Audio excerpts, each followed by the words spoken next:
Hey everybody, it's Jason from the Texas Gun Vault 2, and we're back out here in my hot and sweltering garage.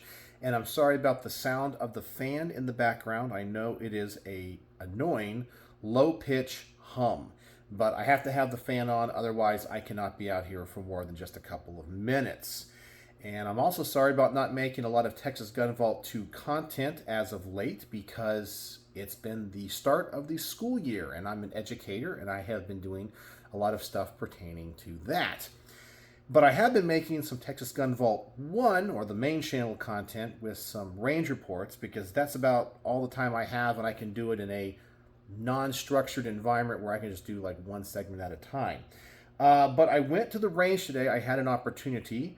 And I took two guns to the range for my next cycle of stuff, and I wanted to share with you my initial thoughts and impressions with these two firearms. It was kind of an interesting day at the range. Sometimes when I go to the range, I hit like a proverbial home run. Like the guns just perform great, they're super accurate. I absolutely love them. Sometimes it's a mixed bag, but that's not actually usually what happens. Usually I have issues or it's a home run.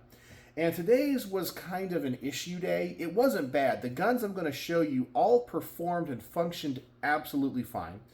But I just have some personal preferences that maybe these guns do not conform to. And I wanted to just kind of share that with you. The first gun I shot today is the Sig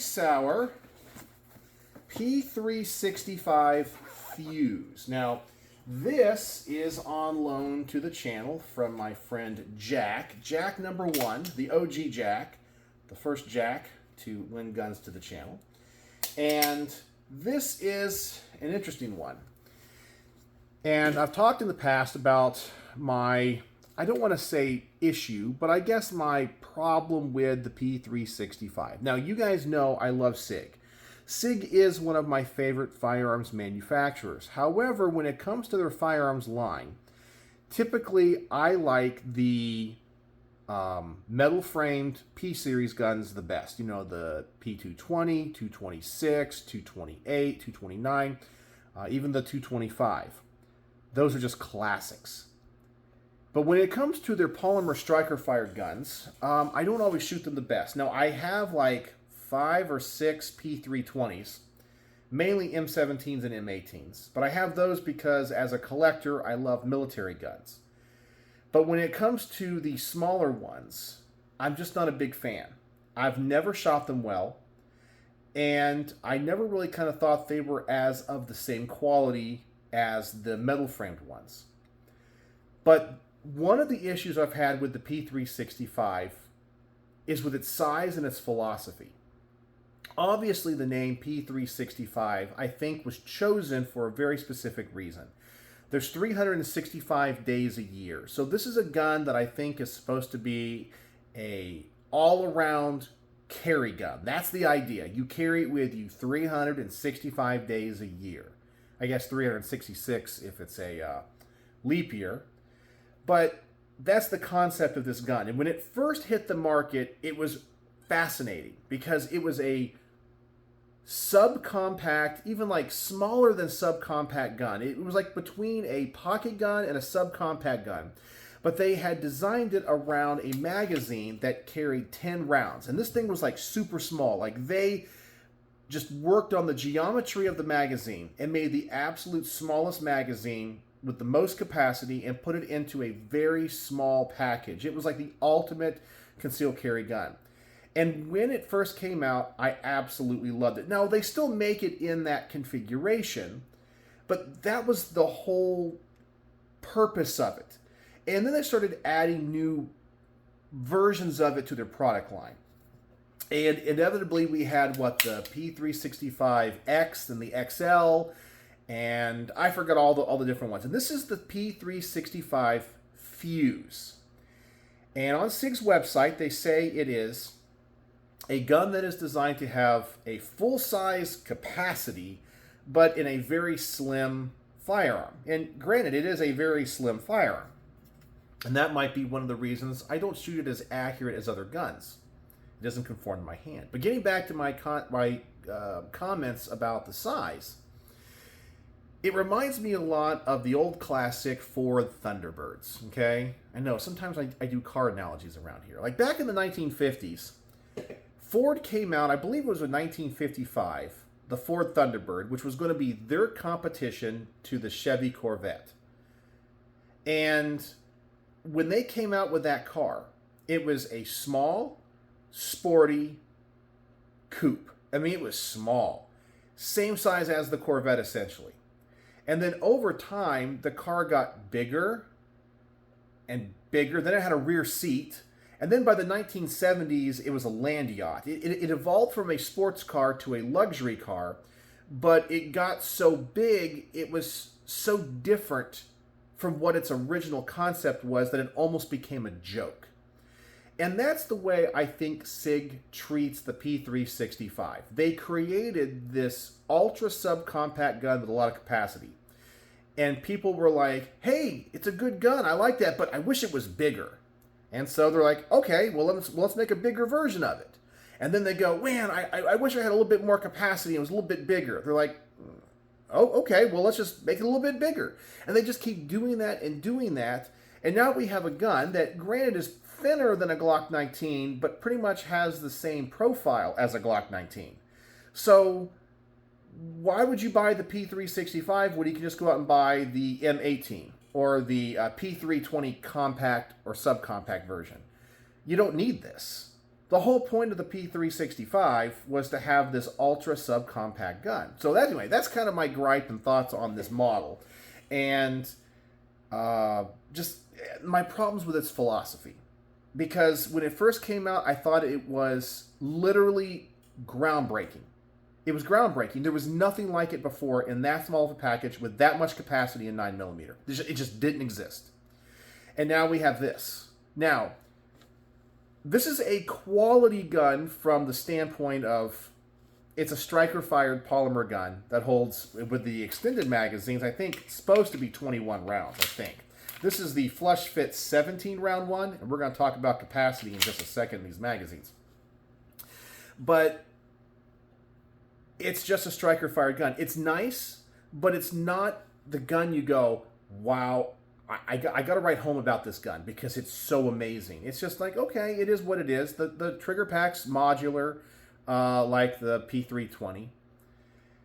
But let's talk about how it's shot. Okay, so I had some issues with it. This gun is, it's okay. In general, this little sight, which I believe came with the gun, I got to double check with Jack, and hopefully if he sees this video, he can text me or tell me in the comment. If this SIG optic comes with this gun as part of the package, I think it does. Because my first gripes with this gun is the dot. This window is way too small, okay, for me. I gotta have a bigger window on my red dot, okay? Issue number one. Issue number two. Every time I go to the range, in my range bag, I keep a certain set of tools. And one of these tools is this B&T, kind of like an armorer's tool kind of a thing. It's like a multi-tool, it has all these different attachments and this and that. And pretty much I'm able to adjust any optic, any red dot with all of these. And these are like the standard sizes. I can do so much with this little multi-tool. I have inside, let's see here, I have, picks, I have just different tools, everything I could possibly need to do a basic repair at the range, just like in the field. It's perfect. And so I got this out to adjust the red dot because the gun shot low. It just shot low. And none of these fit this sight. This sight requires Allen wrenches that are so small, I would never think to bring them to the range. So I had to shoot the review with the red dot not zeroed for me. Okay, it just shot low. But it grouped okay. I just had to talk about that because it drove me nuts. I'm like, you gotta be kidding me. This is the smallest adjustment on a red dot I've ever seen. Plus the red dot's very small. Now the other issue I had was this gun seems to have a lot of, I can't say it's gas, but it's like particulate. After about a magazine and a half, this red dot window is so dirty, you can't use it. So I'm constantly having to wipe it off. So we just get a lot of blowback in this gun, and I know why. Because it has a loaded chamber indicator right there where you can look down into it and see if there's a round in there. And I think that gap right there blows a lot of stuff back onto this window. So I have an issue with that. So that's my problem with the dot. Now, as I said, the gun grouped okay. It was not a tack driver. It was just okay. Now, let's talk about the trigger. The trigger in this gun, I don't like. Not because it's necessarily a flat face trigger. You guys know I don't like that. But it's because the reset is kind of long. It's longer than I really would like in any striker-fired gun. Let me show you this again. So here is the reset. We're still going. There it is. Now, for some reason, it's just at that right distance that a number of times I anticipated. I kind of got a little bit of muscle memory of where the trigger is going to reset. And when I'm trying to shoot at a moderate tempo, I release it and I pull the trigger and it doesn't go bang because I didn't fully let the trigger go. And I'm not somebody that likes to take their finger so far off the trigger for it to reset. And I don't really have a lot of room in this trigger guard because I got some big old fat fingers. So if I shoot this gun, okay, let's just say bang, okay, the gun goes off, I reset. If I have to take my trigger finger off that far, I'm virtually touching the front of the trigger guard. And then when I pull this trigger back, it really pulls my shots. I'm somebody that likes to typically stay around the reset, okay? I know some people say not to do that. I like to ride the reset. I like to feel that I am minimizing the travel of my trigger finger. And I really struggled with the trigger of this gun quite a bit. Now, one other issue that I do need to address is the heat. Normally, I will never say anything about the heat of a semi-automatic striker-fired pistol because it's non-existent. This gun heats up really hot in a very unfortunate place. And I think it's because the gun is so thin, because this is only an inch thin. This is a very thin gun. And once again, I think some of the accuracy problems I have are because of the thinness, and I have big hands. But, of course, when you shoot and you take your trigger finger off the trigger, you take your finger and put it onto the side of the frame. Well, guess where this gun gets uncomfortably hot? You guessed it, right there.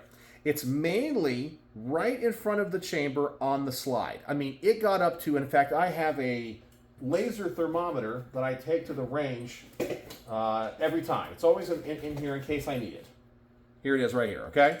And so I got some footage of that laser thermometer on the side of this, and it was like 147 was the side of the slide, and right where you would put your finger on the polymer, it was about 135. So it was hot. In fact, if you took your finger off the trigger to put on the side of the frame, it burns. Like, it burns. And that was not even at the complete end of the review. And I wasn't shooting this all that much, that fast. I usually have breaks because I film something, bring the target in, the gun's sitting down, has time to cool off as I set up for the next thing. And it was just staying hot. This was a hot gun. And I didn't like that about it. Overall, no issues, no failures to fire, failures to feed, failures to eject. Accuracy was okay. Yeah, it was just an okay gun. And I just kind of feel like the P365 is now a gun that's an answer in search of a problem. Because this gun as it sits, the Fuse version, this big one, I think there's other guns in this size that do all of this better. And if Sig would have just kept with the P365 as the smallest package with maximum capacity, it's a home run grand slam. It might not be the best shooting gun, but for a gun that has so much capacity that you could virtually, pocket carry, it was amazing. And it was light. It was just the perfect, ultra concealed carry gun. And we've gotten away from that. So This one, I struggled with the review between the dot. I couldn't zero it. It gets dirty. I can't see through it. The heat, and then not shooting it as well as other guns. And I will say, I will fully admit, I've been spoiled lately, okay? I've been shooting a lot of 2011 pistols, and they're tack drivers. And this one's not a tack driver, nor is it supposed to be. So I think I got a little frustrated with that, and of course with the trigger. So I think I'm going to give it a pretty good review, but it's not a home run. It's not a home run. I know that's going to disappoint people because every time Sig comes out with a new P365, they absolutely love it and have to go get it. But once again, I harken back to my thoughts on the Ford Thunderbird and how it turned from a sporty small car into a gigantic land yacht luxury car. And that's what Sig is doing with this model. And it's starting to get so big, it serves no purpose. Just go ahead and get a P320 or get a Glock 19. That's just my opinion on that one. But it's going to be okay. It works. It functions. It's okay. Okay, so that's my thoughts on that one. Set that one aside. All right, so now let's talk about an AK. I took an AK to the range today. And this one is a cool one. This one I think is one of the best looking AKs I've ever reviewed. Now, I did take off the, not the lanyard, the sling that Matt had put on it. By the way, this is on loan to the channel from my friend Matt. And this is, and I have to go back and look at all the information he sent me. I wrote it all down and saved it. This one is a Romanian parts kit, I believe. And it's a underfolder. Now, if you ask me, the coolest stock option they ever put on an AK is this one.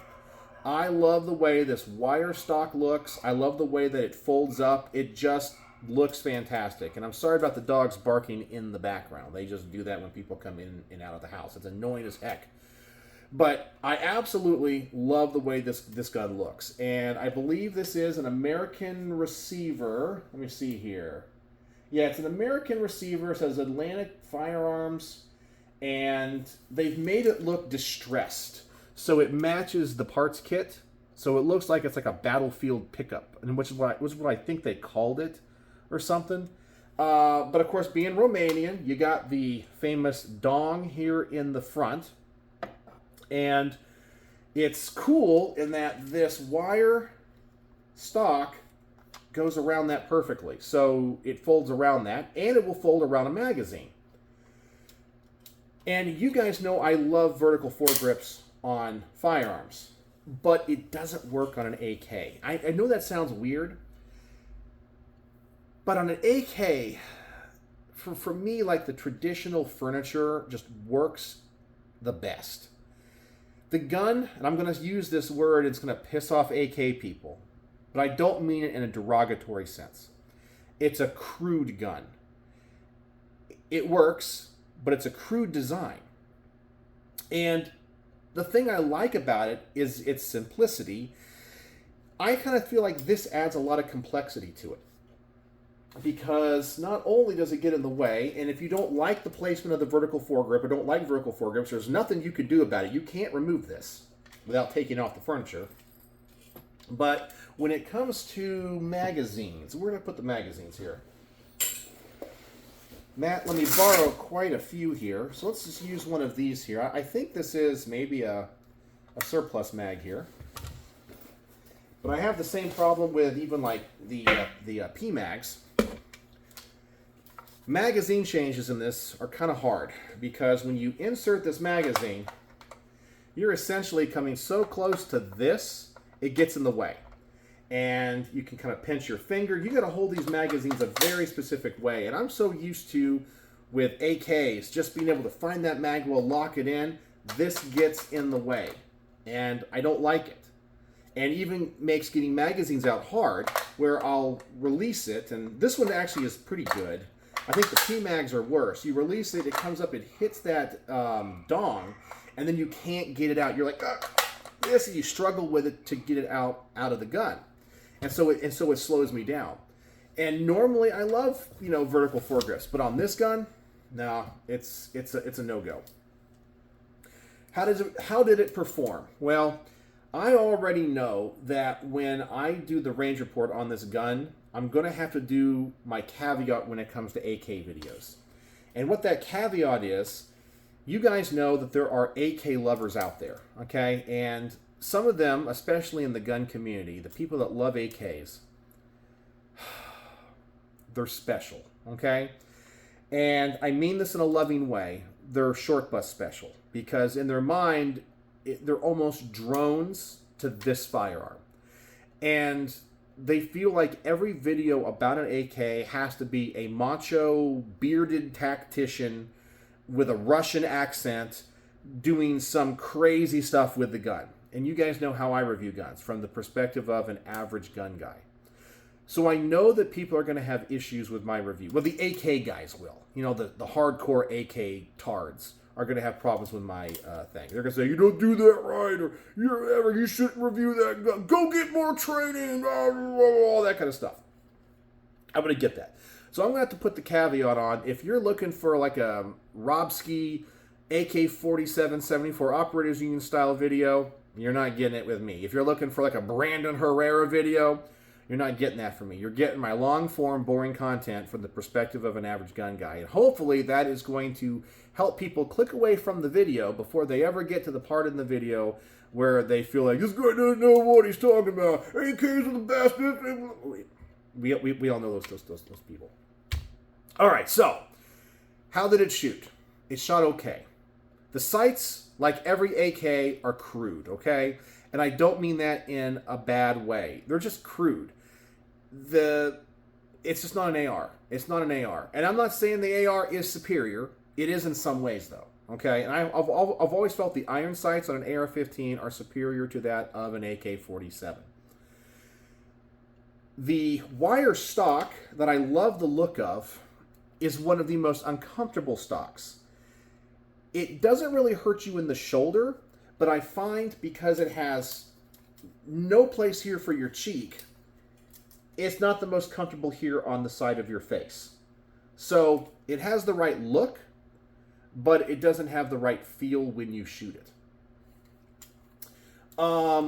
This muzzle comp, once again, is one of my favorites. I love the slant brake on these guns, but they actually are extremely effective. And I found myself shooting kind of low when I was shooting this in general, especially like in rapid fire, it would shoot low because I think the gun is being pushed down a lot because of that comp. So in a way, it works a little bit too well. And there was one or two times, okay, and I'll admit to it in the range report, because this gun does not have a last round bolt hold open, you know, and I wasn't counting my rounds, you know. Of course, I'm going bang, bang, bang, bang, bang, and then the bolt closes, I'm on an empty chamber, I pull the trigger, and I go like that. I was anticipating it. Yeah, I did. I think I did it twice. And I had to decide, am I going to refilm that? And I said, no. No, I'm not. Because I think it's important to document the difference shooting an AK from the perspective of someone that mainly shoots ARs. It's just a different weapons platform. And I think it's important to document. And so I'm going to leave it on there. And some people might go, oh my God, you flinched. It wasn't necessarily a flinch, but I was expecting a bang and I got a click. Okay, so I fully admit that part. So we'll see what the people say, and hopefully if I give enough caveats in the beginning of that video, the AK tards won't go too crazy on it. But anyway, it's a nice AK. I give this thing like high marks for its looks. I mean, I feel like the aesthetics of this gun, this is the AK in my opinion. Like, this to me looks like an AK is supposed to. The wire stock, it's industrial. The way that they made this receiver to match the parts kit, I mean, it's A+. This thing looks like it was a battlefield pickup. The gun works. Even though it doesn't function great for me, I like this because it's the traditional Romanian thing. I like so much about this but it shoots okay. And I think the other thing people are not going to like about my video is I decided, because of what this gun is, I reviewed it as a carbine, a defensive carbine. And I know this gun is capable to going out to very long distances. But when it comes to these rudimentary iron sights, I don't shoot at those longer distances very well. So I only kept it at a 25-yard range. So that's going to be another critique. But I wanted to review it and give you guys my impressions kind of about the gun mechanically and my thoughts on it. So I think some people will find the review informative.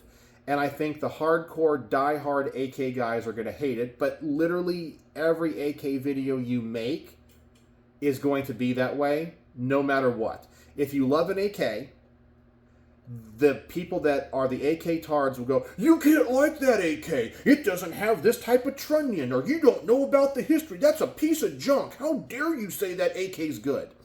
And then, if you say something about an AK's bad, they're like, "You're an absolute idiot. You need to go get trained. The AK is God's weapon. It's the perfect weapon. And yet, rifle is fine." All that kind of BS stuff. So if you like an AK, they hate you. And if you hate an AK, they hate you. And if you like a certain AK, they're going to tell you the laundry list of things that are wrong with that and how the manufacturer of that gun gets it wrong. And if you say you love that gun, they're going to give you the laundry list of why that's the best AK possible because it has all these features. You can't please them. You can't please them. And I like shooting AKs, but I don't like making AK videos, if that makes any sense. Okay, I do like making the videos. But when I was at the range shooting this thing, I was already going through my head what these people are going to say. So, anyway. So this is another one that was okay for me. Looks, 5 out of 5 stars. Aesthetics, 5 out of 5 stars.